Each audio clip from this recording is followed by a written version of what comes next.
And memories are being recounted of that dark day 10 years ago when lives were tragically cut short and others were set on a new course. Basically, when everything changed for us as Arab Americans in Dearborn. To Ahmad Fawaz and many other Arab Americans, dealing with the heartbreak of 9/11 was complicated by the suspicions that followed. We weren't just another American group or immigrants anymore. We were the boogeyman. Metro Detroit is home to the largest Arab population outside of the Middle East.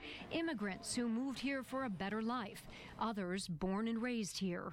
So people responded with outward displays of loyalty, wearing flags, putting flags on their businesses, doing things to prove their loyalty. And even now, 10 years later, some still feel that need. When I get on an airplane, I find myself really smiling, because I want them to see my smile, not my scarf. Najab Bazi is Muslim. Just over 40% of Arab Americans in our area are.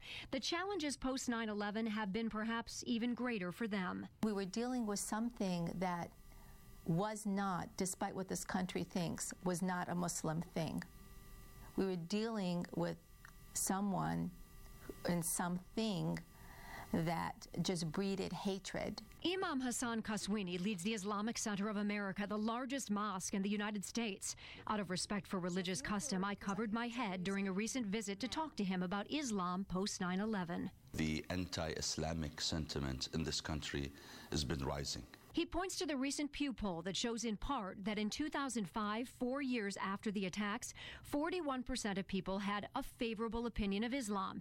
In 2010, that number dropped to 30%. Muslims have a responsibility to spread a better and accurate knowledge about their faith. I have attended sessions and given lectures in over 400 public places, such as universities, churches, synagogues, since 9/11. It's a dialogue seemingly going on everywhere. People reaching out to Arab Americans to find out more about them. Once they start talking to us, they see we're just like everyone else. After 9/11, donations to charities in the Middle East were suddenly suspect. As a result, charity was diverted here. Mosques were built, and places like the Arab American National Museum were opened.